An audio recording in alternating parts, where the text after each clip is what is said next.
Hello everyone, good evening, and I welcome you to this lecture of Unacademy.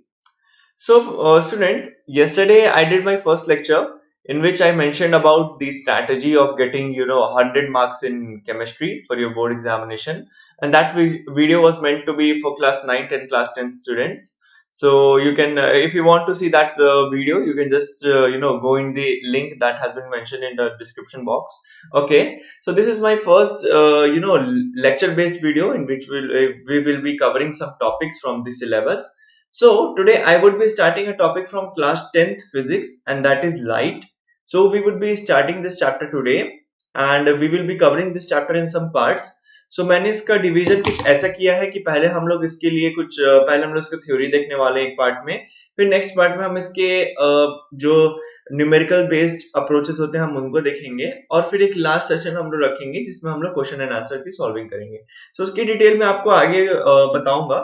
So first of all, I welcome you to this lecture and on this channel, that is Let's Crack 9th and 10th CBSE of Unacademy, and we'll just move ahead and see what's for today. Before that, I'll just give a quick introduction of myself. So my name is Srijan, and I have done my BTech in computer engineering, and I have 2 years of teaching experience, and I have also mentored students for class 9th and 10th and for their board examination, and I have taught students of CBSE and ICSE board. Okay, so moving ahead, I'll shortly introduce you to the today's lecture, and that will be basics of light and reflection. So इससे पहले कि हम chapter को start करें, हम एक बार चाहते हैं कि आप लोग सिलेबस देख लें कि जो सीबीएसई होगी, सीबीएसई ने अपने सिलेबस को रिवाइज कर दिया है और उन्होंने कुछ चैप्टर्स और कुछ टॉपिक्स की ट्रिमिंग की है, जिसकी वजह से अब हमें सारी चीजें नहीं पढ़नी है, उसमें से कुछ कुछ चीजों को ही पढ़ना है. तो एक बार हम इसके सिलेबस के थ्रू जाएंगे और हम देखेंगे कि इस चैप्टर को हमने किस बेसिस पे डिवाइड किया है. ऑलराइट, ठीक है. तो जैसे कि आप लोग यहाँ देख सकते हैं, यहाँ पे basics of light and reflection. Alright, just मैं सोचूं क्या दिक्कत हो रही है. Yes, so light and reflection. So इसका जो सीबीएसई के सिलेबस में नाम है वो है नेचुरल फिनोमेना, जो कि light and reflection, refraction, in topics को जो कवर करता है वो सीबीएसई के सिलेबस में नेचुरल फिनोमेना से दिया हुआ है. So let's have a look here. So natural phenomena है जिसका वेटेज 12 मार्क्स होने वाला है 80 मार्क्स में. सो ये जो यहाँ पे हमने ये जो 12 मार्क्स लिखा है, ये आउट ऑफ 80, मतलब जो हमारा इसमें वेटेज होने वाला है अपने दी फाइनल एग्जामिनेशन, तो उसमें 12 मार्क्स के क्वेश्चन इससे आने वाले हैं. सो बेसिकली मैंने इस चैप्टर को इन 3 पार्ट्स में डिवाइड कर दिया है, जहाँ की पहला पार्ट हमारा रिफ्लेक्शन इंक्लूड करता है, सेकंड पार्ट हमारा रिफ्रैक्शन इंक्लूड करता है, एंड थर्ड पार्ट हमारा कुछ एप्लीकेशंस इंक्लूड करता है. एक्चुअली पहले ये चैप्टर बिल्कुल अलग था सीबीएसई में. ये चैप्टर था I guess human eye and colourful world के नाम से ही चैप्टर था, लेकिन अभी सीबीएसई ने इसको हटा दिया है और इसको मर्ज कर दिया है एक ही यूनिट में. ऑलराइट, सो इतना हमें पढ़ना है. तो हम अब इसका भी मैंने फर्दर थोड़ा सा डिवीजन किया है कि जो ये मैंने पहला पार्ट लिया है, इसको हम लोग 2 पार्ट में कवर करेंगे. First 2, this will be again covered in 2 parts and this will be covered in 5 parts. So जो मैं इस सीरीज का वीडियो बनाऊंगा लाइट का नेचुरल फिनोमेना पे, वो 5 वीडियोस होंगे जो कि टोटली लेक्चर्स होंगे, and then we will have a 6th video जिसमें हम क्वेश्चन आंसर एनसीईआरटी के एक्सरसाइजेस और कुछ अच्छे क्वेश्चंस जो कि बोर्ड एग्जामिनेशन में आए हुए हैं उसको हम लोग सॉल्व करेंगे. ऑलराइट, सो अभी फर्स्ट पार्ट और सेकंड पार्ट में हम क्या देखने वाले हैं मैं जल्दी से बता देता हूँ. तो यहाँ पे फर्स्ट पार्ट में हम लोग आज जो देखने वाले हैं वो that will be basic of light, basics of reflection, laws of reflection, types of mirror and the parts of mirror.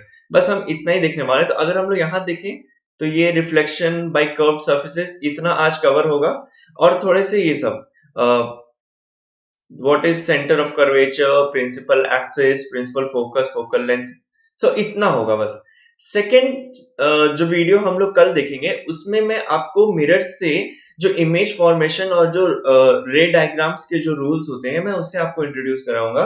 उसके बाद हम मिरर फॉर्मूला देखेंगे और उसमें न्यूमेरिकल सॉल्व करेंगे, क्योंकि रे डायग्राम एक बहुत ही it needs a different it needs a dedicated lecture. उसको पढ़ने के लिए आपको एक डेडिकेटेड लेक्चर चाहिए, तो इसलिए मैंने उसको 2 पार्ट में कर दिया.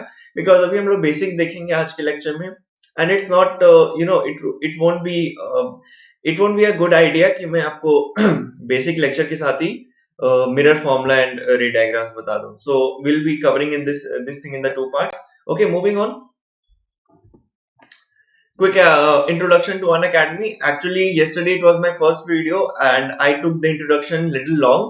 But आज मैं थोड़ा सा quickly आपको introduce कर दूंगा. So this is the platform of Unacademy on which you are studying.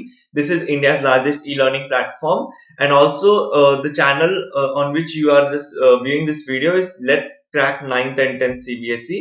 All right, but apart from YouTube channel, I would also suggest you to go for subscription of Unacademy, where you will be getting many benefits. The benefits you will be getting is daily life classes first of all. So in the in daily life classes, what we do, we have one-to-one live interaction, and there we can clear your doubts. Okay, you can ask us question, we could solve it for you. Okay, and see, there is also some leaderboards. So there are many things that go on in live classes. So that's the first benefit you will be getting. The second benefit you will be getting here is your live tests and quizzes. So live tests and quizzes, students, it is very important to evaluate your performance at times. So live tests and quizzes helps us and helps you to understand the topics which needs more emphasis to be given upon. All right. So that is why we have live tests and quizzes. The third thing you have is structured courses. So you don't need to worry about the revision of syllabus from CBSE. Whatever videos we make or whatever course structure you have, it is per the revised and very the latest syllabus from CBSE. Okay, so we teach you according to that, and we provide you strategy according to that syllabus to how to score good marks in that syllabus. Next, you have unlimited access. So unlimited access means that you are having unlimited access to the course content on any device at any point of time or at any place. All right. Now the next thing I would like to you to just pay attention here, that CBSE 10 subscription starts at just rupees uh, 888 per month. See, I'm sorry, I'm not very familiar with using this you know the pen, so please excuse me for that. So this is the subscription, and per month subscription is started at just rupees 888 per month. Okay, so I'll show you the pricing details later also. So this is the live classes. You will be getting live classes on different topics at different timing. Okay, and that timing are scheduled as per your convenience, so it would not be a trouble for you to attend the classes. So that's about the live classes. And you would be preparing with top educators. So as you can see on the screen, there are many you can see many educators and their experiences. Also, along with experienced students, these educators, they have very innovative idea of teaching. In a very innovative way, they can make your concepts go clear, and you can also solve the numericals and solve the questions with very easily. All right, now we have comprehensive syllabus. The comprehensive syllabus is the division of courses for the subjects. So we have divided the subjects into different courses, as you can see on this screen. All right, so these are the courses for different subjects, and that is known as the comprehensive syllabus that Unacademy offers you with a subscription. Okay, so Unacademy Learning app, you can get it on the Play Store. So I would suggest you to download the application on your cell phone, because it would be easy for you to carry your contents with you. It would be very portable contents. All your notes, all your contents would be with your cell phone in your hands. So that would be that is very preferred. Then next, so you can join us on our Telegram channel, and on the Telegram channel you get the notifications of latest video or the contents. Okay, so all the educators, we generally post it on there upon Telegram channel. So you can just join us using this link. So this is the link to our Telegram channel. Okay, so you can join this Telegram channel, and they would be notified about the upcoming videos and all the latest course content, right? Okay, moving on. This is the subscriptions. This is our various subscription options you are having. So I would suggest you to go for a longer period duration, a longer duration pack like this one. Why I am suggesting, because the per month cost, you could compare it with the least with the lesser duration packs. Like you can see, for the 1 month you are paying per month 2,250 rupees. For 24 months it's just 938 per month. For 36 months if you, it's just 900 per month, and for 48 month it's just 750 per month. Okay, so 48 months हम क्या करेंगे subscription. So this is for 9, 10th, 11th and 12th subscription. This is a combined subscription you will be getting for all the 4 years. And apart from that, you can also, if you are in class 10th, you can take it for 3 years, that is 10th, 11th and 12th. So it would be helping you in your 10th studies as well as for your board preparation of class 11th and class 12th. All right, so these are the plans.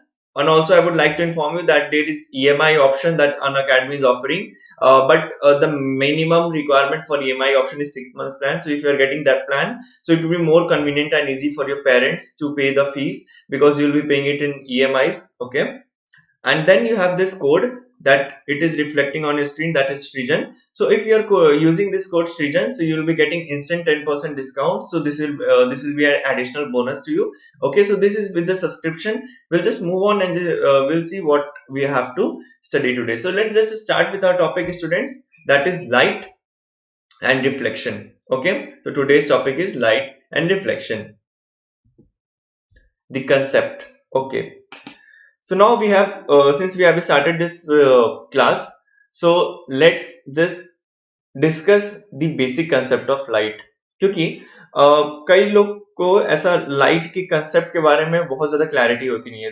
They are like they just give the book definition. मतलब आपको एक basic पता होना चाहिए ना कि life actually हमारे daily life में क्या एम्फेसिस कर, बेसिकली उसका क्या वर्क है लाइट का हमारे daily day to day life में. ऑलराइट, ठीक है. तो आपको मैं एक सिनेरियो इमेजिन करने को बोलता हूँ. ठीक है, आप एक डार्क रूम में जा रहे हो जहां पे कोई भी लाइट सोर्स नहीं है. ऑलराइट, सो कोई भी डार्क रूम में आप गए जहां पे कोई लाइट सोर्स नहीं है, तो आपको क्या दिखता है? मोस्ट सी, हाँ, तो what makes things visible. So will be discussing here what makes things visible. तो ये डार्क रूम है जिसके बारे में आपको मैं बात कर रहा था. सो ये जो डार्क रूम है, यहाँ पे हम जाते हैं, सो लाइट नहीं है, तो हमें क्या दिखता है? हमें कुछ नहीं दिखता. It's all dark. तो it is very possible that you might get you might get hurt. आप किसी चीज से टकरा जाओ, वैसा उस हर्ट की मैं बात कर रहा हूँ. सो आप किसी चीज से टकरा जाओ, आपको कुछ दिखता नहीं है, आप कोई चीज locate, you can not locate anything. You for going to search anything in dark, then you need a maybe a flash light और समथिंग. फ्लैश लाइट, अगेन यहाँ पे लाइट की कंसेप्ट आ गई. सो हमें चीजें दिखती कैसे हैं? तो लाइट से दिखती है. लेकिन लाइट से, मतलब अगर ऐसा होता तो I mean, what is the actual phenomena that is working here? So ये है, see, तो हमने एक लाइट सोर्स वहां पे ऐड कर दिया उस रूम में, तो हमें चीजें दिखने लगी क्लियरली.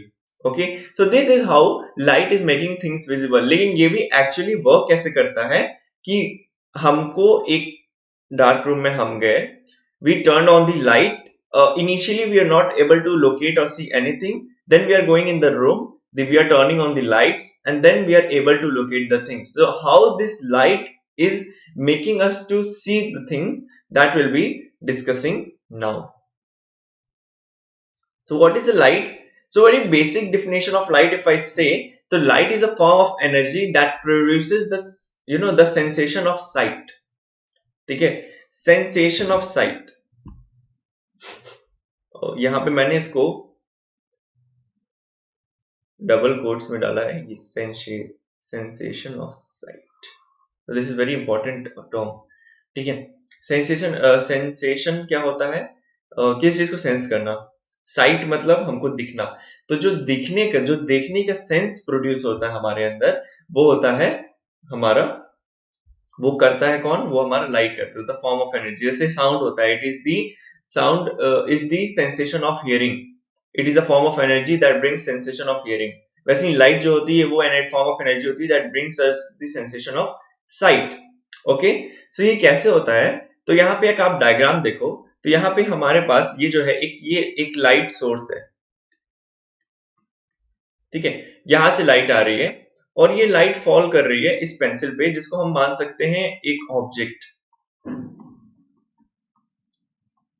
और अगर ये ऑब्जेक्ट है इसके लिए, इस ऑब्जर्वर के लिए, अगर हम एक लाइट के उससे पॉइंट ऑफ व्यू से देखें, तो ये एक सरफेस हो जाएगा जिसपे लाइट पड़ रही है, जिसपे लाइट बेसिकली इंसिडेंट हो रही है. ओके, सो अभी लाइट यहाँ पे इंसिडेंट हो रही है, तो इस पॉइंट पे आप देखो ये इंसिडेंट हो गई. ओके, सो अभी लाइट क्या होगी? इससे बाउंस बैक करेगी. अब आप बोलोगे कि रिफ्लेक्शन जो हम लोग एक जनरल पर्सपेक्टिव रखते हैं रिफ्लेक्शन के लिए, वो ये होता है कि सिर्फ मिरर्स लाइट रिफ्लेक्ट करते हैं, जो शाइनी सर्फेसेस होते हैं वो लाइट रिफ्लेक्ट करते हैं। बट ऐसा नहीं होता स्टूडेंट्स, मैं आपको बताऊं कि पूरे वर्ल्ड में बहुत ही कम ऐसे सोर्सेज हैं जिनके पास अपनी खुद की जो खुद लाइट एमिट करते हैं, ठीक है। बाकी सारे चीजें जो है हमको विजिबल होती हैं through that light, through the reflection of that light, ठीक है। तो जो हम सबसे ग्रेटेस्ट लाइट सोर्स देखते हैं वो सन होता है दिन में, ठीक है। रात में हमको कुछ दिखता नहीं है, if we are not using artificial lights तो हमें कुछ दिखता नहीं है, because there is no sun, there is moon, but then moon is also reflecting light of sun. तो जो सन है हमारा वो नेचुरल सोर्स ऑफ लाइट है यहाँ पे। तो क्या होता है कि बाकी किसी ऑब्जेक्ट में जब लाइट है नहीं तो वो दिखेगा ही नहीं हमको, क्योंकि जब तक उस ऑब्जेक्ट पे लाइट नहीं पड़ेगी तब तक हम देख नहीं सकते हैं, और उसके पास अपनी खुद की लाइट है नहीं, हमारे बॉडी में अपनी लाइट खुद की लाइट थोड़ी होती है, फिर भी हम अपने फ्रेंड्स को दिखते हैं। दैट इज वाई बिकॉज हमारे ऊपर जो लाइट पड़ी है वो रिफ्लेक्ट हो रही है। सो अब हम आपको बहुत ही अभी टेक्निकली मैं बता देता हूँ, जैसे कि ये लाइट है, ये इस पे इंसिडेंट हुई पेंसिल पे, ठीक है। ये अब रिफ्लेक्ट करेगी, ये अब रिफ्लेक्ट करेगी और इसके आईज पे जाएगी, ठीक है, जो लाइट हमने रिफ्लेक्ट करवाई। हाँ, अब ये जब इसके ये ऑप्टिकल सिग्नल्स होते हैं, ठीक है। बेसिकली आईज पे जब हम लोग लाइट हमारे आती है तो that is known as optical signals, जो हमारे आईज को मिल रहे हैं। That optical signals are taken through optical nerve to the brain, ठीक है। अब मैं इसको थोड़ा सा एक यहाँ पे समझाता हूँ, या आप मान लो तो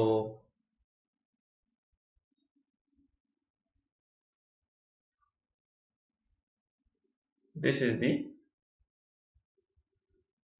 ह्यूमन आई। तो यहाँ पे क्या होते हैं, हमारे ऑप्टिकल सिग्नल्स हमने रिसीव किए, अब यहाँ पे ऑडिटरी नर्व होती है, तो उसके बारे में अभी हम लोग को देख, it's not auditory, sorry, optical nerve होती है, ऑडिटरी ईयर्स के लिए होती है, I am sorry for that. तो यहाँ पे हमारी ऑप्टिकल नर्व्स होती हैं जो कि हमारे ब्रेन पे जाती हैं, ठीक है। मान लो आप, ये हमारा ब्रेन है,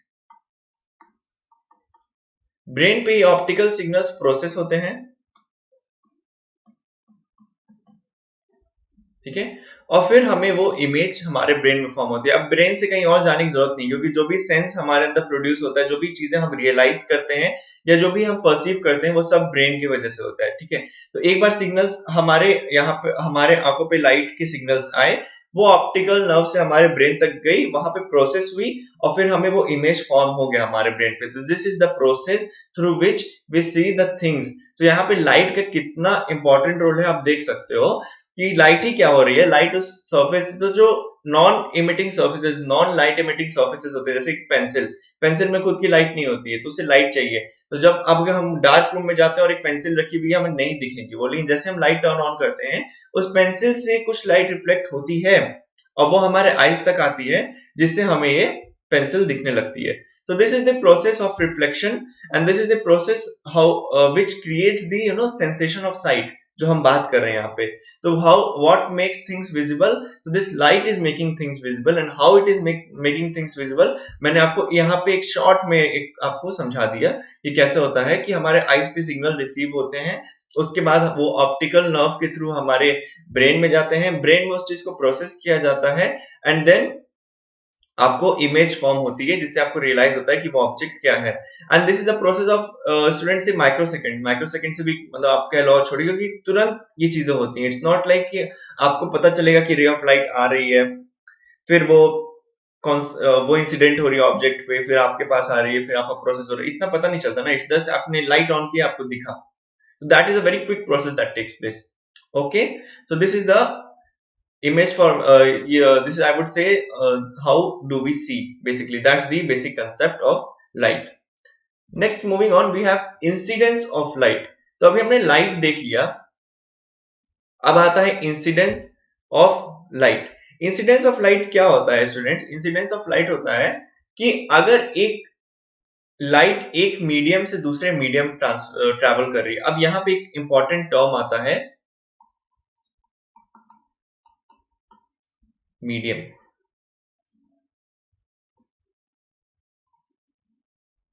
Now, why I haven't mentioned it separately, medium? Because I like to keep these slides to be very very clear.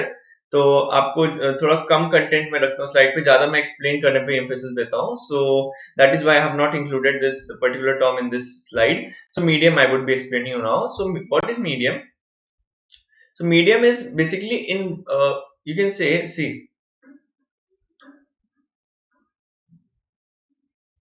so this is a room and here is a source of light. ठीक है, और यहाँ पे आपका observer है. So light has to travel to this observer. Okay, so basically the environment in which this light is traveling, it is known as medium. अब environment आप बोलोगे क्या है अभी, मतलब अगर रूम में है तो ये रूम इन्वायरमेंट तो नहीं हो गया, नहीं. ये बेसिकली यहाँ पे क्या है, अगर आप देखो तो इस रूम में क्या होता है, एयर होता है. तो एयर हमारा यहाँ पे मीडियम हो गया. यहाँ मैं लिखता हूँ. So air is the medium in this room. So basically the environment in which light travels is known as its medium. Okay. So there are different mediums of light. जैसे कि हम पहले अभी तो एयर देख रहे हैं. एक मीडियम होता है वाटर, वाटर में भी लाइट ट्रेवल कर सकती है. एक मीडियम होता है glass, and there are various mediums. ठीक है, किसी भी जिस पे भी एक्चुअली जिस मान लो आप यहाँ पे कुछ भी एक ग्लास रख देते हो, तो इस पे ग्लास में बोला, मिरर नहीं. ओके, ये ध्यान रखना.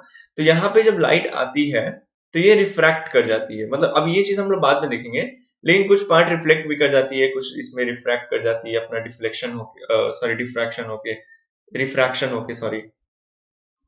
सो है ना. तो ये जो है, तो ये एक मीडियम हो गया, ये हो गया एयर. जब पहले मीडियम था, इस समय जब मीडियम होगा वो होगा ग्लास. तो जब यहाँ पे लाइट का इंसिडेंस हुआ इस लाइट पे, तो इसको हम बोलते हैं इंसिडेंस ऑफ लाइट, की एक मीडियम से दूसरे मीडियम पे. तो यहाँ पे एयर था, यहाँ ग्लास, और वापस अब हमारा मीडियम हो जाएगा air. So this is the you know the incidence of light. तो ये हमारा इंसिडेंस ऑफ लाइट है.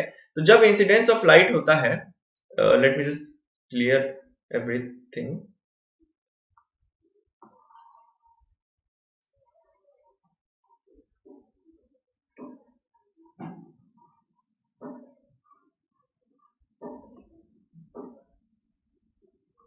Let me try.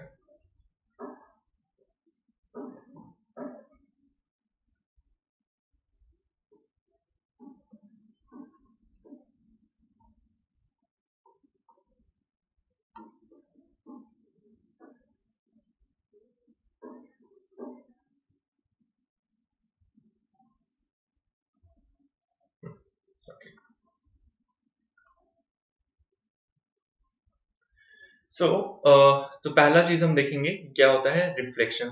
सो तीन फिनोमिनल प्रोसेस होते हैं जब एक लाइट एक मीडियम से दूसरे मीडियम ट्रैवल करता है. या तो वो टोटली बाउंस बैक कर जाए सेकंड मीडियम से, ठीक है, जिसको हम बोलते हैं रिफ्लेक्शन. तो this happens in case of solid surfaces और मिरर. जैसे कि अगर मान लीजिए हम यहाँ पे एक मिरर रख देते हैं,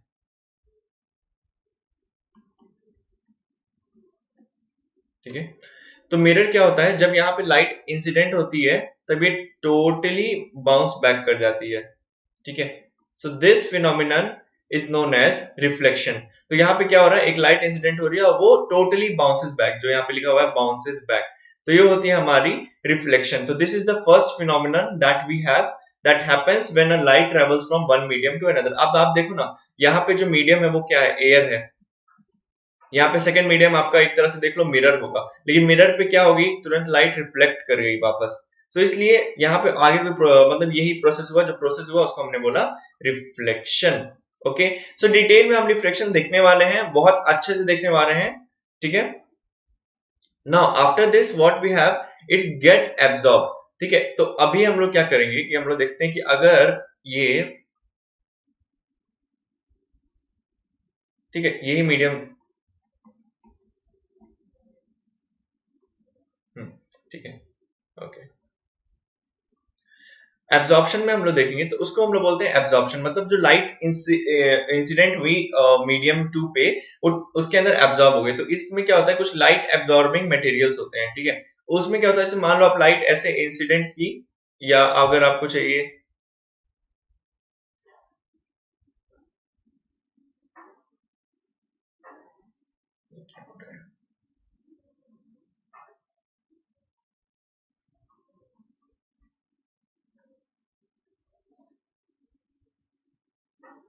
आप लोग बोलोगे सर ने लगता है ट्रेनिंग बंक की है, कुछ आता नहीं है सर को। No, it's not like that. Actually इसके कैलिब्रेशन में मेरे डिवाइस से कुछ प्रॉब्लम हो गई है। Earlier it was not happening, today something is wrong with this. So okay, see, यहाँ पे लाइट इंसिडेंट हुई इस सरफेस पे, और ये क्या होती है, टोटली इसके अंदर एब्जॉर्ब हो जाती है लाइट। क्योंकि हम लोग अभी क्या देख रहे हैं, light is form of energy. तो एनर्जी टोटली एब्जॉर्ब होती है, और इंटर कन्वर्जन ऑफ एनर्जी होता है, जो कि हमको पता है एनर्जी का रूल होता है कि it can not be created not be destroyed but can be transform from one form to another. तो यहाँ पे जो लाइट एनर्जी है ये हमारी हीट एनर्जी बन जाती है, बेसिकली हीट एनर्जी बन जाती है। और इसके जो मॉलिक्यूल्स होते हैं सब्सटेंस के, उनमें वाइब्रेशन होता है। ठीक है, तो दैट हैपेंस, वो बहुत ही नोटिसेबल नहीं होता है आपके बेसिकली ह्यूमन आई से कि कैसे ये हीट एनर्जी प्रोड्यूस हो रही है। बहुत small amount of heat energy generate होती है यहाँ पे, और प्रोड्यूस होती है because of this light energy. So we will not be studying about absorption as for now. ठीक है, वो आपके सिलेबस में नहीं है। जो हम पढ़ने वाले हैं वो है reflection and the refraction. So the third thing that is left, जब एक मीडियम पे लाइट आती है, okay,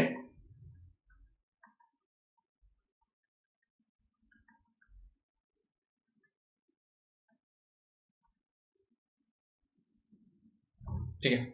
so the third thing that happens is कि अगर आपकी लाइट फॉल कर रही है, तो ये अब थोड़ी सी इसकी बेंडिंग हो जाती है। ठीक है, सो आप देख लो, अगर देखा जाए तो लाइट को इस डायरेक्शन में ट्रेवल करना चाहिए था, इतने एंगल से इसकी बेंडिंग हो गई, जिसको मान लीजिए अभी थीटा लेके चल रहे हैं। ठीक है, तो ये एंगल, इसका क्या टेक्निकल टर्म्स होते हैं ये तो हम बाद में देखेंगे, लेकिन फिलहाल ये प्रोसेस होता है रिफ्रैक्शन का। ये क्या होता है कि when light travels from one medium to another, तो ऐसा भी तीसरा केस ये होता है कि वो उस अपने डायरेक्शन चेंज कर ले। ठीक है, तो ये this is refraction. Direction change कर ले बट उसके थ्रू पास करे, ऐसा नहीं कि डायरेक्शन, रिफ्लेक्शन में भी आप बोलोगे डायरेक्शन तो चेंज हो जाता है, तो what is difference between reflection and refraction? नहीं, रिफ्रैक्शन में क्या होता है कि जो लाइट होती है वो सरफेस के अंदर, it passes through the surface. ठीक है, अब जैसे कि आप ये चश्मा पहनते हो, मैं एग्जांपल लेता हूँ बहुत बेसिक सा, इसको ड्रॉ करने की कुछ नहीं है। तो आप चश्मा पहनते हो, आप ग्लासेस पहनते हो, ठीक है, अभी लाइट आ रही है। ठीक है, अब आपको पता है कि चीजें विजिबल कैसे होती है, जब लाइट हमारे आईज तक पहुंचती है, ऑप्टिकल नर्व्स हमारे ब्रेन तक सिग्नल पहुंचाते हैं, जहां से हमको इमेज फॉर्मेशन होता है। तो अगर आप लोग ने चश्मा पहना है, उस पर लाइट आई है, तो अगर लाइट रिफ्लेक्ट कर गई, हम पहला प्रोसेस मान के चल रहे हैं रिफ्लेक्शन, क्योंकि लाइट क्या है, एयर है, ये मीडियम आपका ग्लास है जो चश्मे में लगा हुआ है। तो इन केस पहला चीज हम अगर देखते हैं, रिफ्लेक्ट कर गई, तो फिर क्या होगा, सारी रेज जो आ रही है वो तो रिफ्लेक्ट कर जा रही है, तो आपके आईज तक तो कोई रे पहुंचेगी ही नहीं। रे नहीं पहुंचेगी, रे ऑफ लाइट नहीं पहुंचेगी, तो आप सिग्नल्स नहीं भेज पाओगे ब्रेन को, मतलब आपको कुछ नहीं दिखने वाला है। ठीक है, तो वो तो हम कर नहीं सकते। ठीक है, क्योंकि हमको देखना है। Second thing, gets absorb. Absorption होता है, अब मान लो आपने कुछ ऐसे ग्लासेस पहन रखे हैं जो कि पूरी लाइट एनर्जी आपकी एब्जॉर्ब कर ले रही है। ठीक है, फिर ना रिफ्लेक्ट कर रही है, रिफ्लेक्ट भी नहीं कर रही है, मतलब उसका हमको दिख रहा है कि उससे कोई रिफ्लेक्शन नहीं हो रहा है, बस वो पूरे लाइट एनर्जी को, लाइट रेस को एब्जॉर्ब कर ले रही है, फिर भी आपको कुछ नहीं दिखेगा क्योंकि आपके ग्लासेस पे ही वो रेस ब्लॉक हो गई। तो आपके पास, आपके आईज तक तो कुछ आया ही नहीं, फिर आप ब्रेन को नहीं भेज पाओगे, and then again that thing happens कि आपकी इमेज नहीं बन पाएगी। Third is passes through the medium, refraction. वही हो सकता है और वही होता है जब आप, आपके जो ग्लासेस होते हैं जो आप पहनते हो, और जिसको हम लोग स्पेक्स बोलते हैं जो आप लोग पहनते हो, तो उससे जब लाइट आती है तो वो रिफ्रैक्ट करती है, अपना डायरेक्शन चेंज करती है, और फिर आपके आईज पे जाती है, और उसके बाद आपको चीजें विजिबल होती हैं। अब वो ग्लासेस हम लोग क्यों लगाते हैं, क्योंकि हमको करेक्शन कुछ करने होते हैं, जो लाइट इमेज जो फॉर्म हो रही होती है हमारे आईज में, उसकी पोजीशन हमें चेंज करनी होती है। तो वो हम देखते थे human eye and colourful world में, जिसमें कि हम लोग मायोपिया और हाइपरमेट्रो के बारे में डिस्कस करते थे। So there we used to study about this two phenomenon, जो हमारे कि कैसे, क्यों हम लोग ग्लासेस यूज करते हैं। लेकिन अभी हमें ये सिर्फ देखना था कि रिफ्रैक्शन जो है वो हो रहा है ग्लासेस पे। Okay okay, so now we are clear with this phenomenon कि लाइट जब एक मीडियम से दूसरे में जाती है तो क्या क्या हो सकता है। Now moving on, we have reflection of light. So जो फर्स्ट फिनोमिनन है, अब हम उसको डिटेल में डिस्कस करना स्टार्ट करेंगे। तो the first phenomenon is reflection of light. तो उसका अगर हम डिफिनेशन देखें तो यहाँ पे मैंने लिखा है, तो the definition of reflection of light is reflection of light occurs when a ray of light appears approaches a smooth surface and bounces back. या जो मैंने स्मूथ सरफेस लिखा है ना, ये स्मूथ सरफेस क्यों लिखा है, सी ऐसा नहीं होता, रफ सरफेस से भी रिफ्लेक्शन होता है। कैसे रिफ्लेक्शन होते हैं वो हम लोग टाइप्स ऑफ रिफ्लेक्शन में देखेंगे, but see here we can take it as reflection of light occurs when a ray of light approaches any surface and bounces back. ठीक है, स्मूथ सरफेस कन्वीनियंस के लिए होता है, आपकी स्टडी एक क्योंकि जो इरेगुलर सरफेस पे रिफ्लेक्शन होता है उसको हम लोग स्टडी नहीं कर सकते हैं, और बेसिकली उसको हम लोग स्टडी करते भी नहीं है। ठीक है, तो इसलिए हम लोग स्मूथ सरफेस डिफिनेशन में ही लेके चलते हैं, क्योंकि वो कन्वीनियंट रहता है। ठीक है, हमको रे डायग्राम्स वगैरह बनाने के लिए। Okay, so what is reflection of light, कि जब लाइट किसी भी सरफेस पे स्ट्राइक कर रही है या अप्रोच कर रही है और वहां से वो बाउंस बैक कर जाए। बाउंस बैक का मतलब है कि या तो वो टोटली उसी डायरेक्शन में बाउंस बैक कर सकती है, या फिर मान लो आप इधर इंसिडेंट हुई तुरंत इसी डायरेक्शन में बाउंस बैक कर सकती है, या फिर किसी और एंगल पे बाउंस बैक कर सकती है। तो that depends on the scenario. ठीक है, तो एक छोटा सा एनिमेशन हम यहाँ पे देख सकते हैं। तो यहाँ पे हमारा सोर्स ऑफ लाइट है, ये हमारा सोर्स ऑफ लाइट है, ये हमारा नॉर्मल है। नॉर्मल स्टूडेंट्स क्या होता है, जिस सरफेस पे हमारी लाइट इंसिडेंट होती है उसके परपेंडिकुलर हम एक सरफेस ड्रॉ करते हैं, जिसको सरफेस सॉरी एक लाइन ड्रॉ करते हैं, जिसको हम लोग एक नॉर्मल बोलते हैं। तो ये जो ये होगा, ये जो एंगल होगा ये 90 डिग्री का एंगल है।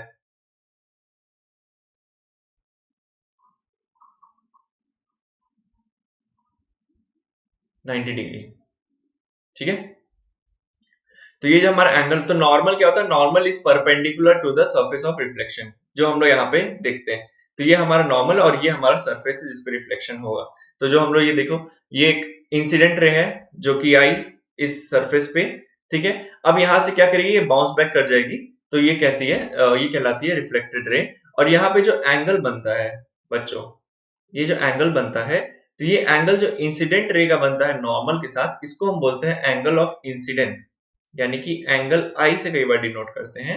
तो एंगल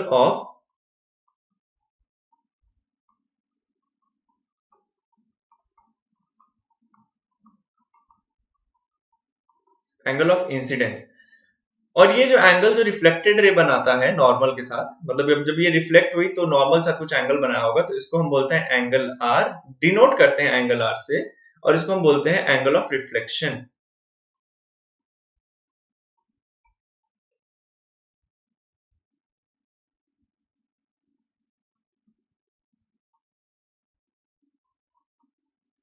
हम्म, सो ये हमारा एंगल ऑफ रिफ्लेक्शन होता है, जो कि एंगल आर होता है। ठीक है, अब इनमें क्या रिलेशंस होते हैं एंगल आई एंगल आर में, क्या होता है, ये तो हम लोग फिर लॉज ऑफ रिफ्लेक्शन में देखते हैं। ठीक है, तो ये बेसिक हमारा एक जनरल आइडिया है कि रिफ्लेक्शन ऑफ लाइट क्या होती है, उसके क्या क्या कंपोनेंट्स होते हैं जो कि हमको स्टडी करने होते हैं। तो सबसे पहला होता है नॉर्मल। तो normal is nothing but a perpendicular drawn to the surface of reflection. Then we have the incident ray. तो incident ray is the light ray which is coming from the source of light, okay, and it strikes the surface of reflection, and then when it bounces back in different direction, that particular light ray is known as reflected ray.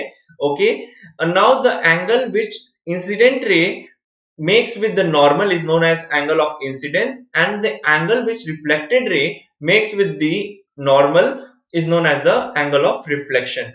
Okay, clear है। अब हम आते हैं laws of reflection में। ठीक है, laws of reflection देख लेंगे, उसके बाद हम लोग टाइप्स ऑफ रिफ्लेक्शन देखेंगे। ठीक है, कई बार टाइप्स ऑफ रिफ्लेक्शन पहले, लेकिन अभी कैसा आप लोग एक अच्छे उसमें हो, आप अच्छे एक रिदम में हो, इसके रिफ्लेक्शन का भी मैंने पार्ट्स आपको कंपोनेंट समझाए हैं, तो इसलिए मैं चाहता हूं कि पहले यही हो जाए। There are two laws of reflection, and laws of reflection hold good for any case of reflection of light. ठीक है, इट्स नॉट कि अगर irregular reflection हो रहा है तो नहीं होगा, नहीं, laws of reflection हरदम वैलिड होते हैं। कैसे होते हैं मैं आपको हर दोनों रिफ्लेक्शन के एग्जाम्पल में बताऊंगा। ठीक है, सबसे पहला सबसे पहला तो द एंगल ऑफ, ये हमारा दो लॉज ऑफ रिफ्लेक्शन होते हैं। ठीक है, तो ये जो है हमारा, ये हमारा फर्स्ट लॉ है और ये हमारा सेकेंड लॉ है। Okay, so the first law of reflection says that the angle of incidence is equal to the angle of reflection. मैंने क्या बोला था, एंगल ऑफ इंसिडेंस को किससे बताते हैं, एंगल आई, और एंगल ऑफ रिफ्लेक्शन को किससे बताते हैं? Angle R. तो ये दोनों इक्वल होते हैं, ये पहला लॉ बोलता है। तो पहला law is very simple and ये आप सबको बहुत में ध्यान में होना चाहिए, क्योंकि इससे भी न्यूमेरिकल्स कभी कभी आ जाते हैं, क्योंकि पूछते हैं कि एंगल ऑफ इंसिडेंस ये तो रिफ्लेक्शन बताओ। अब इतना इजी है, ठीक है, इतना इजी है, फिर भी अगर लॉ नहीं याद होगा तो आप ये क्वेश्चन नहीं कर सकते हो, ठीक है। तो इसमें मैं ऐसा कुछ कॉम्प्लिकेशन नहीं बोलूंगा इस क्वेश्चन में, बहुत इजी क्वेश्चन है ये। अब ये देख सकते हो आप, ये हमारा एंगल आई जिसको हम बोलते हैं एंगल ऑफ इंसिडेंस, और ये है हमारा एंगल आई, एंगल आर जिसको हम बोलते हैं एंगल ऑफ रिफ्लेक्शन। तो जो फर्स्ट लॉ हमारा बोलता है वो बोलता है angle I equals to angle R. अब जो नेक्स्ट सेकेंड लॉ है ना, वो कई स्टूडेंट्स को कंफ्यूज कर देता है। फर्स्ट लॉ कोई भी बोल देता है, किसी भी आप स्टूडेंट्स पूछो लॉ ऑफ रिफ्लेक्शन बताओ, तुरंत बोलेगा angle I equals to angle R. Second law, what is second law? ठीक है, जैसे कि तो क्या होता है, अभी मैं दूसरे सब्जेक्ट में नहीं जाऊंगा, लेकिन कई बार न्यूटन्स लॉ के साथ भी ऐसा होता है। फर्स्ट लॉ सबको पता है, थर्ड लॉ तो एकदम ऐसे है, एक्शन रिएक्शन, लेकिन सेकंड लॉ कोई न्यूटन का पूछो तो नहीं। So we won't be getting into that. So अभी यहाँ पे भी सेकंड लॉ में रिफ्लेक्शन, लॉज ऑफ रिफ्लेक्शन में भी सेकंड लॉ में यही होता है कि कई स्टूडेंट्स को बहुत कंफ्यूजन होता है कि आखिर ये चीज है क्या। ठीक है, तो मैं इसको एक्सप्लेन करता हूँ, इसके लिए मैंने यहाँ पे ब्लैंक स्लाइड ली है। वैसे जो लॉ का स्टेटमेंट है वो है कि द इंसिडेंट रे, okay, the normal to the point of incidence and the reflected ray lies in the same plane। एक बार हम इसका स्टेटमेंट देख लेते हैं। Incident ray normal to the mirror at the point of incidence and the reflected ray all lie in the same plane. अब plane क्या होता है, तो हम थोड़ा सा इसके लिए, अगर आपने थोड़ी बहुत ये कोऑर्डिनेट ज्योमेट्री पढ़ी होगी, ठीक है, तो ये हमारा होता है वाई एक्सिस और ये होता है हमारा एक्स एक्सिस। तो ये इसके बीच एक तो पहले तो होता है पॉइंट, हमें एक पॉइंट पता है, ठीक है, फिर एक लाइन होती है एंड फिर आता है जो हमारा वो होता है प्लेन, ठीक है। तो जो ये प्लेन है, ये देखो,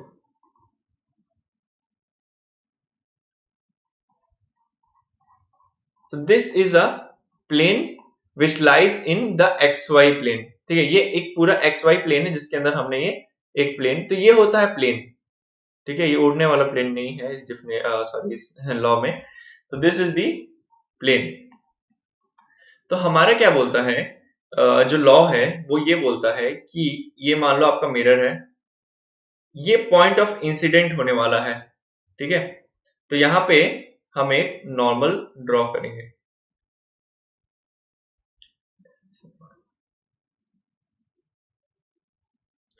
ठीक है। इसको मैं आपको कोशिश करूंगा 3D में भी दिखाने के लिए। तो ये हमारा नॉर्मल है। तो ये लॉ कहता है कि इंसिडेंट रे, तो अब हमारी इंसिडेंट रे आएगी कहीं से, किसी लाइट सोर्स से इंसिडेंट रे आ रही है, तो ये हो गई हमारी इंसिडेंट रे, जिसको मैं आई आर से ही अभी यहां डिनोट कर रहा हूं, incident ray,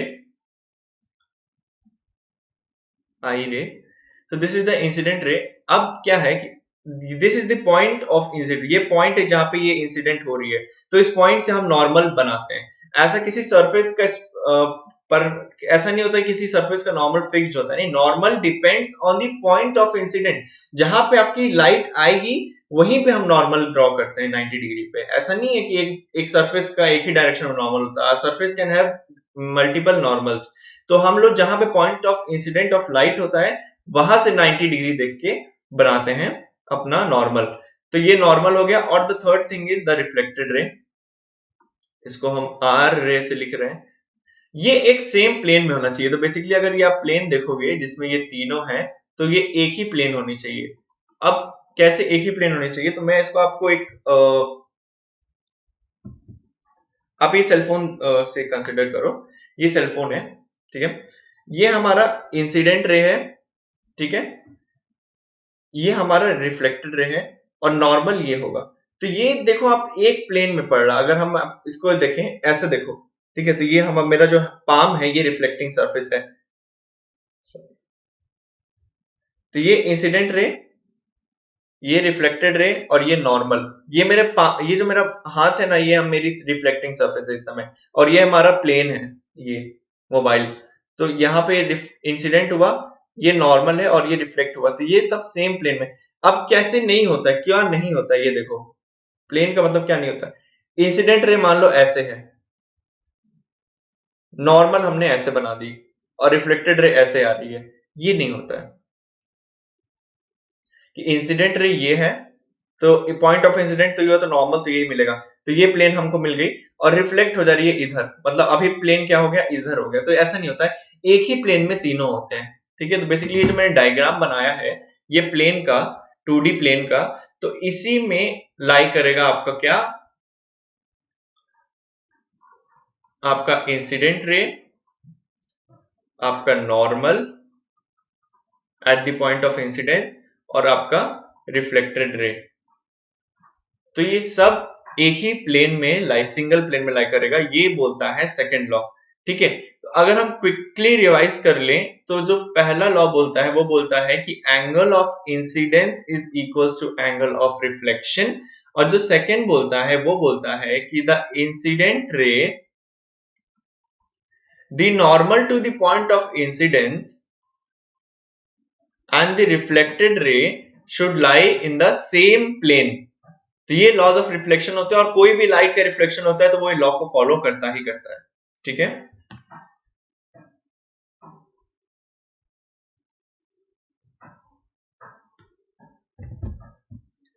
next, types of reflection.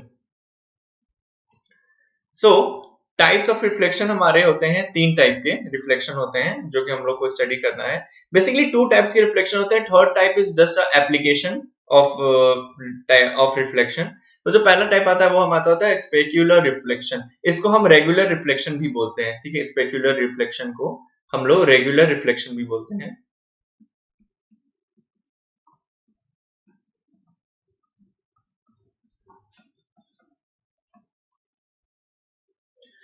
Regular reflection क्या होता है, रेगुलर नाम है तो हमको पता है कि रेगुलर सरफेस होनी चाहिए, तो इसका सरफेस रेगुलर होता है जस्ट लाइक अ मिरर। तो जो जैसे मिरर जैसे स्मूथ और रेगुलर सरफेस पे जो रिफ्लेक्शन होता है उसको हम बोलते हैं स्पेक्युलर रिफ्लेक्शन। तो इसके जितने भी इनकमिंग रेज होते हैं और इसको हम लोग स्टडी भी कर सकते हैं और ये बहुत ही यूनिफॉर्म होते हैं। ठीक है, तो ये सारे हमारे इंसिडेंट रे हैं, ये हमारे सारे रिफ्लेक्टेड रे हैं, और ये बिल्कुल ही यूनिफॉर्म, बहुत ही यूनिफॉर्म होते हैं। तो this is the specular reflection. ठीक है, और it is also known as regular reflection. इसके बाद हम देखेंगे सेकंड टाइप के रिफ्लेक्शन को। तो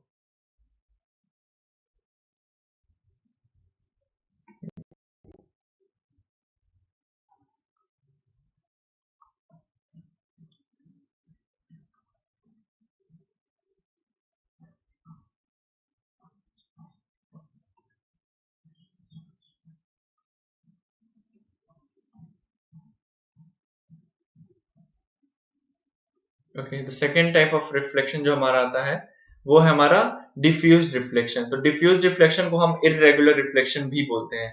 ठीक है स्टूडेंट्स, तो डिफ्यूज रिफ्लेक्शन को हम लोग बोलते हैं क्या, इररेगुलर रिफ्लेक्शन।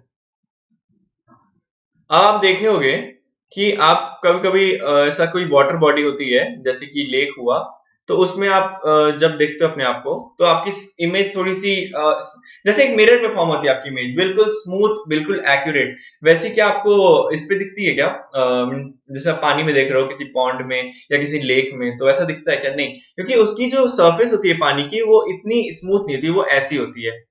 ठीक है, ऐसी होती है। तो क्या होता है कि मान लो इस पॉइंट पे आ रहा है रिफ्लेक्शन इंसिडेंट रे, तो मान लो इधर रिफ्लेक्ट हो गया, अभी नेक्स्ट क्या होगा, नेक्स्ट खुद ही इधर पॉइंट पे आएगा, तो वो क्या हो सकता है कि इधर और भी रिफ्लेक्ट हो सकता है। तो ये आप देखो जरा रिफ्लेक्शन का, ये इंसिडेंट रे है, ये है रिफ्लेक्टेड रे, ये इंसिडेंट रे है, ये रिफ्लेक्टेड रे है।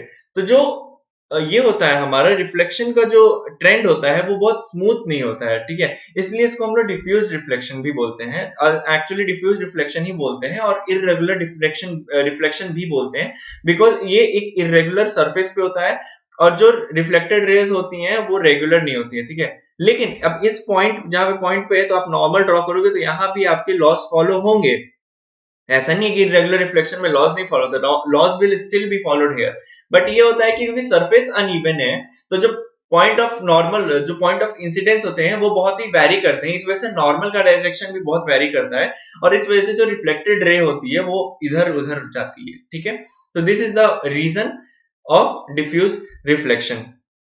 तो ये हमारा सेकेंड टाइप का रिफ्लेक्शन होता है, diffuse reflection. Now the third type of reflection that we have, or we can say it is used basically, and that is your multiple reflection. So multiple reflection क्या होती है? जब हम दो reflecting surfaces को एक ऐसे एंगल पे रखते हैं कि वो लाइट जो है वो मल्टीपल टाइम्स बेंड होती है या फिर मल्टीपल टाइम्स रिफ्लेक्ट करती है उन दो सर्फेसेस के बीच में, या फिर उससे भी ज्यादा आप रिफ्लेक्टिंग सर्फेसेस रख सकते हो.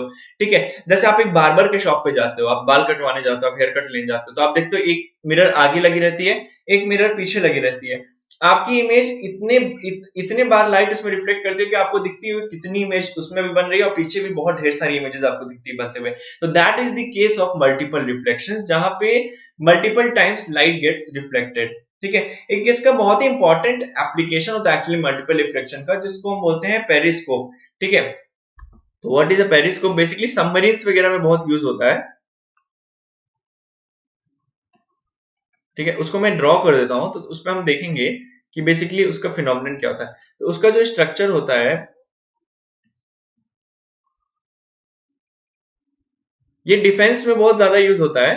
ठीक है, ऐसा उसका स्ट्रक्चर होता है. यहाँ पे एक लाइट, यहाँ पे एक मिरर लगा होता है रिफ्लेक्टिंग सरफेस, और यहाँ पे एक रिफ्लेक्टिंग सरफेस. सबमरीन्स में यूज होता है. बेसिकली क्या होता है कि आपका डिफेंस में ऐसा क्यों यूज होता है? क्योंकि आपका एनिमी यहाँ पे लोकेटेड है. मान लो ये आपका एनिमी है और यहाँ पे आप हो. ये मान लो कोई सरफेस है, ये मान लो वाटर है, तो वाटर के ऊपर एनिमी है, आप वाटर के नीचे हो सबमरीन में. तो आप इसको कैसे देख सकते हो? लाइट तो स्ट्रेट लाइन में फॉलो करती है, बीच में ऐसा एक सरफेस है जिसके थ्रू हम लोग देख नहीं सकते. तो क्या होता है, इसकी ये जो लाइट आती है, ठीक है, यहां से रिफ्लेक्ट करती है और फिर यहां से रिफ्लेक्ट करती है और फिर आप तक पहुंचती है. तो this is the role of multiple reflection, और ये एप्लीकेशन होता है जिसको हम बोलते हैं पेरिस्कोप. तो यहाँ पे आपका ऑब्जर्वर होगा. ठीक है, यहाँ पे आपको ऑब्जर्वर होगा जो कि इस पर्टिकुलर ऑब्जेक्ट को या एनिमी को, जैसे मैंने यहाँ पे लिखा है, इसको यहाँ पे लोकेट कर सकता है यूजिंग दिस डिवाइस. तो this works on the principle of multiple reflection. ठीक है, तो ये मल्टीपल रिफ्लेक्शन का तो टॉपिक यहाँ पे हमने टाइप्स ऑफ रिफ्लेक्शन देख लिए. पहला हो गया स्पेक्युलर रिफ्लेक्शन, जिसको हम बोलते हैं regular reflection, that happens on the regular surfaces. The second is diffuse reflection, that is also known as irregular reflection, that occurs on irregular surfaces. And then we have multiple reflection, when we keep reflecting surfaces at multiple angles. आप ऐसे भी देख सकते हो, एक blank slide. हाँ, ये देखो आप, ये एक मान लो एक ये रिफ्लेक्टिंग सरफेस है और एक ये रिफ्लेक्टिंग सरफेस मान लो मैंने रख दिया. अभी मैं 2D में थोड़ा सा, और ये हमारा कुछ इस पे एंगल. अब इस पे जब लाइट इंसिडेंट होगी तो ये इस पे रिफ्लेक्ट करेगी, हो सकता है ये वापस इस पे रिफ्लेक्ट ऐसे. तो ये चीज जो हो रही है बार बार, या फिर हो सकता है यहीं से निकल जाए वापस. तो ये कुछ भी यहाँ पे हो सकता है. तो ये बेसिकली एक बार से ज्यादा जहां पे इसका रिफ्लेक्शन हुआ लाइट का, more than once, if there is bending, then we call it as multiple reflection of light. So student, this is the concept of types of reflection. Moving on, we will see what is a mirror. So mirror क्या होता है कि mirror is nothing. मैं बहुत ही general terms में बताता हूँ, definitions तो आप बुक से भी याद कर सकते हो. तो I don't tell you the perfect definition what you can write in exams. But mirror is just a smooth surface. When a light is incident on that surface, it reflects back. It reflects back actually. हाँ, ठीक है, that is enough for a when we say mirror. तो mirror is a smooth surface that had the tendency to reflect back any light ray falling on it. तो ये हमारा एक mirror का definition हो गया. अब मिरर्स कैसे होते हैं कि दो टाइप्स के होते हैं, एक होता है प्लेन मिरर और एक होता है स्फेरिकल मिरर. प्लेन मिरर जो होता है, जो अपने घर में नॉर्मली देखते हैं. ठीक है, अब आप जैसे कि एक स्पून ले लिए, स्पून में अपने आप को देखो, तो वो आपका, वो भी एक मिरर ही है. थोड़ा सा आप कह लो उतना रिफ्लेक्टिंग नहीं होता, लेकिन वो मिरर है, लेकिन वो कर्व्ड हो गया, आपका स्फेरिकल मिरर हो गया एक तरह से कहा जाए तो. लेकिन आप जो अपने, जैसे कि अपने अपने इस पे अलमीरा पे कभी कभी मिरर लगे होते हैं, कुछ लोग के ड्रेसिंग टेबल्स होते हैं, सो ऑल दोस थिंग्स, उस पे जो मिरर होते हैं वो प्लेन मिरर होता है, क्योंकि हमको अपना परफेक्ट इमेज उसमें देखना होता है. तो that is a plane mirror. तो जैसे कि हम लोग यहाँ पे देख सकते हैं, ये है plane mirror. A plane mirror has a flat reflective surface. ठीक है, तो एक मिरर का एक्चुअली दो पार्ट होता है. एक मिरर का अगर हम देखा जाए, तो यहाँ पे अगर हम मैं एक मिरर ड्रॉ करता हूं, तो मिरर का दो पार्ट होता है. एक सरफेस होता है जिसको हम बोलते हैं polished surface, a polish surface is non reflecting surface, उससे रिफ्लेक्ट नहीं होता। और एक होता है हमारा जो सेकंड साइड पे होता है, वो होता है रिफ्लेक्टिंग सरफेस और रिफ्लेक्टिव सरफेस। ठीक है, तो ये मिरर के दो, किसी भी मिरर के ये दो पार्ट होते हैं, वो चाहे प्लेन मिरर हो चाहे वो स्फेरिकल मिरर हो, पॉलिश और रिफ्लेक्टिव दो सर्फेसेस होते हैं। तो यहाँ पे जो हमारा ये है, ये आप मिरर देख लो, तो सामने की तरफ हमारा रिफ्लेक्टिव सरफेस होता है, और वो क्योंकि फ्लैट होता है इसलिए हम उसको प्लेन मिरर बोलते हैं। ठीक है, अच्छा, एक मल्टीपल रिफ्लेक्शन के साथ एक कंसेप्ट आता है नंबर ऑफ इमेजेस फॉर्मेशन का। ठीक है, वो मैंने डिस्कस नहीं किया है क्योंकि मैं न्यूमेरिकल को बिल्कुल ही अलग रखना चाहता हूं। तो न्यूमेरिकल हम सेकंड सेशन में देखेंगे, जहां पे मैं आपको वो फॉर्मूला बताऊंगा मल्टीपल रिफ्लेक्शन में नंबर ऑफ इमेजेस कितने फॉर्म होते हैं। ठीक है, जब दो मिरर्स किसी एंगल पे रखे होते हैं। ठीक है, तो that is why I haven't included in this lecture. Okay, so I we will be discussing in this part 2 of this session. Okay, okay, now the plane, after the plane mirrors we have spherical mirrors. तो आप ये diagrams में देख सकते हो, spherical mirror है, तो इसके भी आप देखो दो सरफेसेस हैं। इसका अगर इमेज की बात करें तो एक ये सरफेस है, ठीक है, इसको हम बोलेंगे पॉलिश सरफेस, यहाँ से कोई रिफ्लेक्शन नहीं होगा। और ये हो गई रिफ्लेक्टिव सरफेस, जहां पे हमारी इंसिडेंट रे आएगी तो वो रिफ्लेक्ट कर जाएगी। तो ये एक स्फेरिकल मिरर हो गया। एक ये हो गया जिसमें कि इधर की तरफ हमारा रिफ्लेक्टिव, व्हाइट में जो दिख रहा है आपको वो रिफ्लेक्टिव सरफेस है, और ये जो थोड़ा ब्राउन कलर का है ये अपना पॉलिश सरफेस है, इधर से कुछ रिफ्लेक्शन होगा नहीं। तो ये हमारा जो व्हाइट है, तो यहाँ पे देखो आप अंदर की तरफ है, यहाँ बाहर की तरफ है रिफ्लेक्टिव सरफेस। तो स्फेरिकल मिरर क्या होता है? Mirror that has curved reflective surface is known as spherical mirrors. और हमको रिफ्लेक्शन थ्रू स्फेरिकल मिरर्स ही देखना है सीबीएसई के कोर्स में। ठीक है, तो हम लोग स्फेरिकल मिरर्स के बारे में ही और ज्यादा में डिस्कशन में जाएंगे। Spherical mirror is a mirror that has been cut out of a spherical surface. अब स्फेरिकल सरफेस क्या होता है? कि स्फीयर तो आपको पता है, स्फीयर एक बॉल, जैसे कि यहाँ पे आप डायग्राम देख लो, एक ये स्फीयर है। इसको क्या करते हैं? इसको हम किसी एक्सिस के अलोंग कट करते हैं। ठीक है, तो उस कटआउट से जो मिरर फॉर्म होता है उसको हम स्फेरिकल मिरर बोलते हैं। ओके, यहाँ पे आप देखो, इस मिरर को हमने कट कर लिया, इस सॉरी इस स्फीयर को कट कर लिया यहाँ पे, जो कि ये आप लोग देख रहे हो, ये पूरा स्फीयर, ये पूरा हमारा स्फेरिकल सरफेस है। ठीक है, इसमें से क्या किया, एक सरफेस ये कट किया हमने, और एक हमने ये कट किया। तो इससे हम मिरर्स बनाएंगे। इससे कौन कौन से मिरर्स बनते हैं वो हम आगे देखेंगे। ठीक है, इस स्फीयर का जो सेंटर होता है, सबसे पहला टर्म जो हमारा आता है वो होता है centre of curvature. Centre of curvature, ये टर्म्स ध्यान में रखना है स्टूडेंट, क्योंकि आप कुछ एक्चुअली कुछ टर्म्स ऐसे होते हैं ना जिसमें हम लोग सुनने का ही मन नहीं करता, लगता नहीं, ये तो समझ में नहीं आएगा, नाम से ऐसा लग रहा है। ऐसा कुछ नहीं होता। स्फीयर का जो सेंटर होता है जिससे कि वो मिरर निकाला जाता है उसको हम बोलते हैं centre of curvature. Centre of curvature sphere का एक पार्ट होता है, मिरर का एक्चुअल पार्ट नहीं होता है, लेकिन मिरर में हम उसको डिनोट करते हैं इमेज फॉर्मेशन के कन्वीनियंस के लिए। For the sake of image formation and ray diagram हम लोग centre of curvature we represent centre of curvature at mirrors, लेकिन मिरर का कोई एक्चुअल पार्ट नहीं होता। एक्चुअल पार्ट इस स्फीयर का होता है जिससे हमने कट करके मिरर बनाया हुआ है। तो मिरर कट किया है ना इस स्फीयर से, तो इस स्फीयर का जो सेंटर होता है उसको हम बोलते हैं सेंटर ऑफ कर्वेचर। अभी आपको वर्टेक्स मत देखो, क्योंकि आपको स्फीयर के डायग्राम से कोई मतलब नहीं, आपको तो मिरर के डायग्राम में देखना है। तो ये जो वर्टेक्स होता है बेसिकली, इसको जब हम मिरर में कंसिडर करते हैं तो उसको हम बोलते हैं पोल। और ये जो ऑप्टिकल एक्सिस आपको दिखती है, इसको जब हम मिरर के केस में लेते हैं तो उसको हम बोलते हैं प्रिंसिपल एक्सिस। Principal axis. तो ये सारी चीजें हम डिटेल में अभी इसी सेशन में देखने वाले हैं आगे इन द स्लाइड्स में। यहाँ पे आपको समझाने का बस इतना मेरा मोटिव था कि एक स्फेरिकल सरफेस है एंड जिससे हमने कट करके ये स्फेरिकल मिरर्स बनाए हैं। तो अब दो टाइप के स्फेरिकल मिरर्स होते हैं, concave mirror, convex mirror. Students, बहुत लोगों को कंफ्यूजन, बहुत स्टूडेंट्स को कंफ्यूजन होती है कॉनकेव और कॉन्वेक्स के टर्मिनोलॉजी में, कि कौन सा क्या होता है, किधर रिफ्लेक्टिंग सरफेस होता है। एक ट्रिक है, बहुत ही ट्रेडिशनल ट्रिक है, ऐसा मैं कुछ नहीं बोलूंगा कि बहुत कुछ innovative, it's very traditional trick but it works every time, जिससे आप पहचान सकते हो। और एक बार उससे पहचान लिया तो फिर पूरे लाइफ टाइम नहीं भूलने वाले हो आप वो चीज। ठीक है, okay, now what is the term? The first is concave mirror.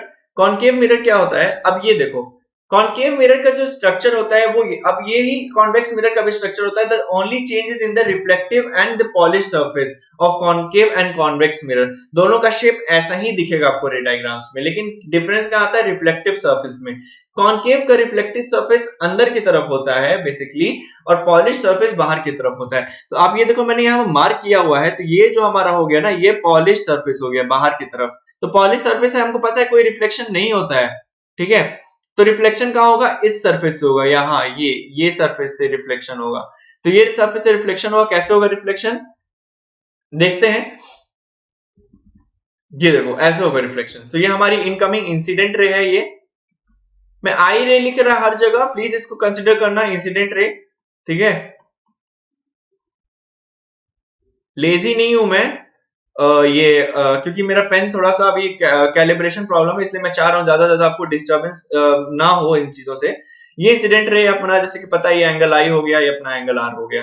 ये इमेज फॉर्मेशन स्फेरिकल मिरर से कैसा होता है, ये हम सेकंड सेशन में देखने वाले हैं। फिलहाल हम देख रहे हैं कॉनकेव। अब ये जो है, यही ट्रिक है जो हमको याद करने में हेल्प करती है, केव लाइक स्ट्रक्चर। तो हमको जब हम एक मिरर को पढ़ते हैं ना स्टूडेंट्स, तो हमको सिर्फ चाहिए होता है उसके रिफ्लेक्टिव सरफेस। हमको मतलब होता है ना कि जिसपे रिफ्लेक्ट, क्योंकि हमको मिरर क्यों पढ़े हम? रिफ्लेक्शन पढ़ने के लिए। रिफ्लेक्शन का होगा रिफ्लेक्टिव सरफेस पे होगा, तो obviously we are only concern with the reflective surface. जिस स्फेरिकल मिरर का रिफ्लेक्टिव सरफेस का स्ट्रक्चर केव जैसा होता है। केव मतलब गुफा, तो गुफा मतलब कैसा? ऐसा अंदर की तरफ, ठीक है। आप जैसे कि डेन बोल रहे हो, ऐसे लायन का। तो वो जो होता है, जो केव होता है, तो बेसिकली जैसा स्ट्रक्चर होता है उसका, कि एक गुफा टाइप का। यहाँ पे आप देखो वो स्ट्रक्चर दिखने को मिल रहा है, ये स्ट्रक्चर, ठीक है। ये हमारा जो केव लाइक स्ट्रक्चर है, तो cave like reflecting surface concave mirror. इसी का जस्ट अपोजिट होता है कॉन्वेक्स मिरर, जो कि हम लोग अब देखने वाले हैं। कॉन्वेक्स मिरर का भी शेप सेम होता है, लेकिन उसका रिफ्लेक्टिव सरफेस बाहर की तरफ होता है, ठीक है। अच्छा, मैंने कुछ पीछे कुछ डायग्राम्स में कुछ वो बताए, टॉस बताए थे, तो आप बता सकते हो वैसे। हाँ, ये जो हम लोग यहाँ पे है, ये क्या है? मिरर का ये कौन सा पार्ट होगा? इसको हम बोलते हैं पोल। और ये जो हमारी ये एक्सिस है, ये जो लाइन ड्रॉ हुई है, इसको हम बोलते हैं प्रिंसिपल एक्सिस। फिर से हम डिस्कस करेंगे आराम से।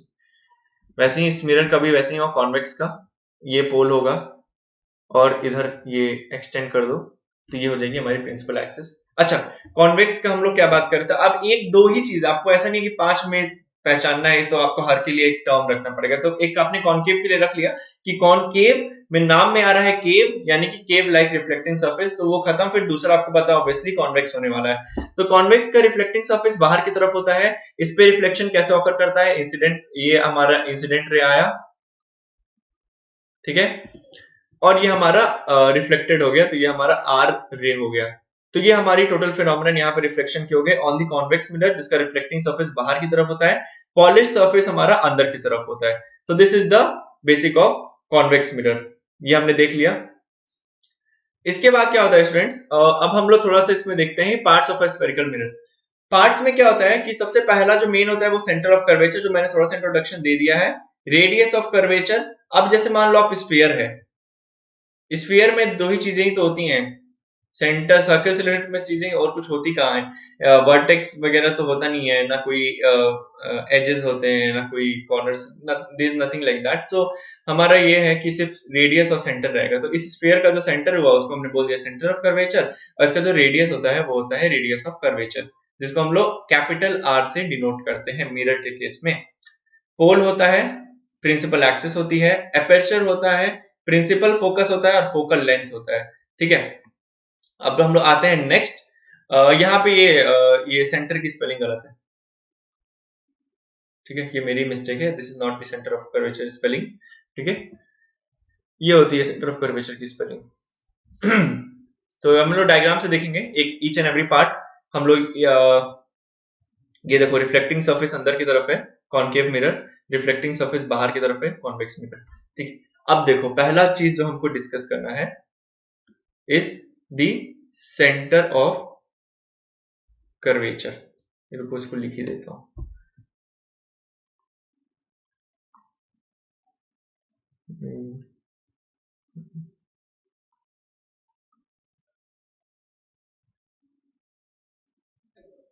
ठीक है,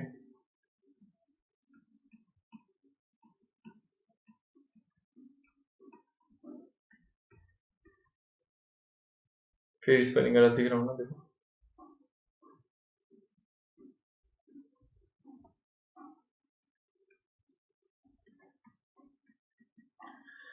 ठीक है, तो this is centre of curvature. जैसे कि मैंने मेंशन किया कि जो स्फीयर से कट आउट किया गया, अब ये देखो, ये जो मिरर है ये सिर्फ इतना मिरर है, और ये इसको डॉटेड इससे लाइन से दिखाया गया है कि ये स्फीयर को कंप्लीट कर रहा है। तो जो इस स्फीयर का सेंटर होता है उसको हम बोलते हैं centre of curvature. Centre of curvature mirror में रिप्रेजेंट करना बहुत इंपॉर्टेंट होता है रे डायग्राम्स के लिए। वैसे कोई फिजिकल पार्ट नहीं होता है मिरर का सेंटर ऑफ कर्वेचर, ठीक है। पोल होता है, pole lies on the mirror, but center of curvature doesn't lie on the mirror, so it is just an imaginary point that is taken outside the mirror.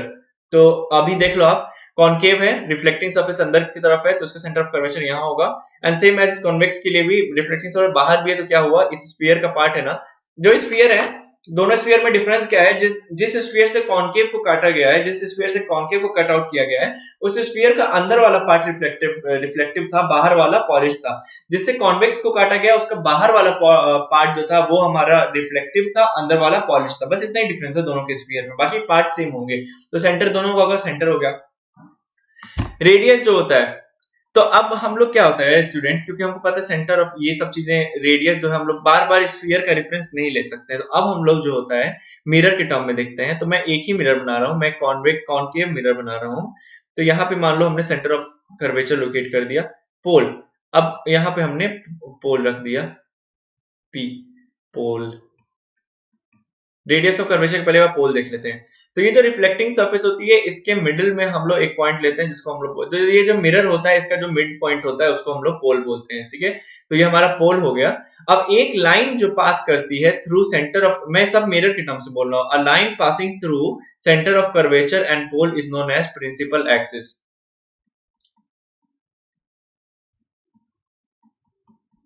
ये हमारी, यहां पे आप देख लो, ये प्रिंसिपल एक्सिस है। तो ये सेंटर ऑफ कर्वेचर और पोल के थ्रू पास करती है। प्रिंसिपल एक्सिस है, पोल और सेंटर ऑफ कर्वेचर से पास करती है। तो ये क्या होता है कि हमारा जो मैंने बताया, पोल क्या होता है कि जो भी रिफ्लेक्टिंग सरफेस होता है उसका जो मिड पॉइंट होता है उसको हम बोलते हैं पोल, ठीक है। अब जो डिस्टेंस होता है सेंटर ऑफ कर्वेचर, क्योंकि पोल जो है वो मिरर पे है, और मिरर क्या था, कहां था, स्फीयर का सरफेस था। तो अगर हम सेंटर से सरफेस का डिस्टेंस लें तो उसको रेडियस ही बोलते हैं ना। तो यहाँ पे क्या होता है, वही सेंटर ऑफ कर्वेचर से जो पोल का डिस्टेंस होता है उसको हम रेडियस ऑफ कर्वेचर बोलते हैं। डिनोट करते हैं कैपिटल आर से, याद रखना, स्मॉल आर कभी मत यूज करना।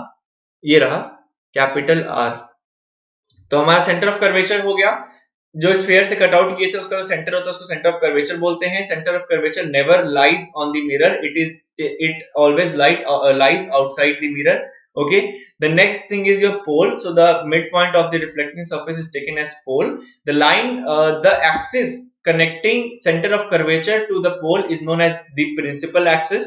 Okay, and the we have this radius of curvature. So the distance between center of curvature and the pole of the mirror is known as radius of curvature. अब आता है aperture। तो basically जो length होती है actual reflecting surface की उसको हम एपर्चर बोलते हैं। तो ये देखो, ये मान लो आप इसको बोल देते हो m, और इसको बोलते हो m, ऐसा m बार, या not bar, m dash actually. तो ये जो लेंथ हो गई ना, ये इसको हम इस मिरर का एपर्चर बोलते हैं, ठीक है। तो दिस इज द एपर्चर।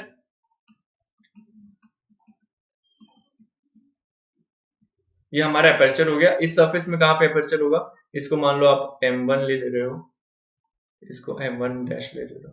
ये जो हमारा, ये सीधा नहीं बन पा रहा है, सॉरी स्टूडेंट्स, ये मेरे पेन के, हाँ। तो ये हमारा हो गया, ये हो गया हमारा एपर्चर इस मिरर के लिए। ये हमारा एपर्चर mm डैश, ये इसका एपर्चर हो गया, और ये m1, ये इसका एपर्चर हो गया। इसके बाद आता है concept students, focus, principal focus का और फोकल लेंथ का। सी, प्रिंसिपल फोकस में अभी बता देता हूं, लेकिन उसका मेन वर्क जो होता है वो रे डायग्राम्स के साथ ही आता है। तो अभी आप लोग उसको अगर चाहो तो ना भी कंसिडर करो, उस समय हम अच्छे से देखेंगे। प्रिंसिपल फोकस बेसिकली क्या होता है कि जब भी कोई लाइट ऑफ रे हमारी पैरेलल आती है इसके मिरर के, इसको मैं थोड़ा सा,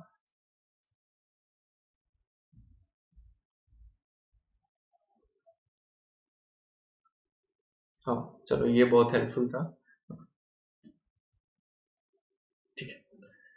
ठीक है ना। तो अभी देखो यहाँ क्या होती है, रेज आती हैं इस मिरर पे, ये रिफ्लेक्ट हुई मान लो, इंसिडेंट। तो ये जितनी भी पैरेलल रेज आती हैं ना प्रिंसिपल एक्सिस के, वो एक पॉइंट से ही रिफ्लेक्ट होके निकलती हैं। यहाँ पे आप समझो वो कॉमन पॉइंट। ये बेसिकली एक रूल होता है इमेज फॉर्मेशन का, इसलिए मैं आपको प्रिंसिपल फोकस नहीं बता रहा हूँ। तो जिस पॉइंट से ये होती हैं पास, उसको हम प्रिंसिपल फोकस बोलते हैं। और जो ये डिस्टेंस होता है, इस पॉइंट को हम एफ बोलते हैं, और ये जो डिस्टेंस एफ पी होता है, इसको हम फोकल लेंथ बोलते हैं, जिसको स्मॉल एफ से डिनोट करते हैं। And then centre radius of curvature, और इसमें अपना एक रिलेशन होता है। तो इसलिए मैं इसको फोकस को आपको नहीं बता रहा था, बिकॉज ये न्यूमेरिकल में काम आएगा। अब आप ये कॉन्वेक्स में देख लो, कॉन्वेक्स में भी जो प्रिंसिपल एक्सिस के पैरेलल आएंगी, वो ऐसे मान लो रिफ्लेक्ट हो गई, एक यहां से आई, ये ऐसे रिफ्लेक्ट कर गई।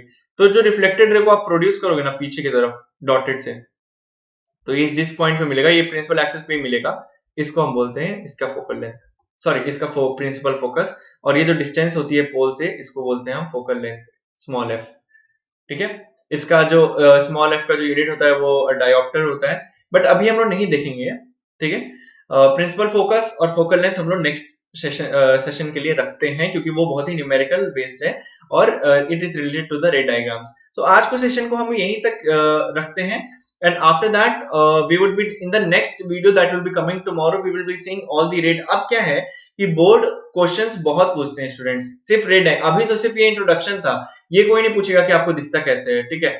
तो that is not the question that you will be facing in board examination. How do we see, what produces the sensation of sight, ये सब छोटे छोटे क्वेश्चन 1 मार्क्स के आ सकते हैं, बट जो मेन क्वेश्चंस होते हैं, जो 12 मार्क्स आने वाला है इस एक चैप्टर से, 12 मार्क्स। नेक्स्ट 14 मार्क्स आने वाला है, वो इलेक्ट्रिसिटी मैग्नेटिज्म सबसे आने वाला है, तो 14 मार्क्स का आएगा। ये सिर्फ एक चैप्टर 12 मार्क्स कैरी करता है। तो ये जो रे डायग्राम्स होते हैं ना, वो बहुत इंपॉर्टेंट है। तो जो हम लोग पार्ट 1 का देखा हमने syllabus, I'll just switch to that slide। ये देखो कहाँ गया, ये था ये। तो यहाँ पे जो मैंने ये पहला पार्ट सिलेबस का रखा था, ठीक है, और ये दूसरा पार्ट। तो पहला पार्ट जो सिलेबस का रखा था, उसका हमने पहला सेशन आज कंप्लीट कर लिया। ये कंप्लीट कर लिया, ये बचा है। तो ये हम लोग कल के वीडियो में देखेंगे। इसमें हम लोग मिरर फॉर्मूला देखने वाले हैं, प्रिंसिपल फोकस, फोकल लेंथ देखने वाले, मैग्निफिकेशन देखने वाले हैं, जितने भी रे डायग्राम्स होते हैं, basically images formed by spherical mirrors, ये जो बहुत इंपॉर्टेंट टॉपिक है, ये हम कल देखेंगे। So okay, so we will seeing all this topics in tomorrow's session। okay, just to the end, यहाँ तक हमने पढ़ लिया था। okay, so thank you so much for your attention, and I hope this videos help you with the basics of light and reflection. In tomorrow's lecture we will be studying about the image formation by the spherical mirrors, and most of the numerical parts that come from this light and reflection chapter. Okay, so if you like this video, please hit the like button, and if you have any suggestions for this video, please mention it in the comment box. And if you want to receive the regular notification of the channel from Let's Crack 9th and 10th CBSE, kindly hit the bell icon, which is the notification, and just subscribe to the channel and hit the bell icon, so you will be getting notified. Also you can join our telegram group, जिसका मैंने आपको पहले slides में दे दिया था, पहले के video के थोड़े से आप स्टार्टिंग में चले जाओगे तो उसका आपको लिंक मिल जाएगा टेलीग्राम चैनल ज्वाइन करने का। Okay, so thank you so much, stay safe, stay at your place. Okay, thank you, we'll meet in the next lecture। Okay।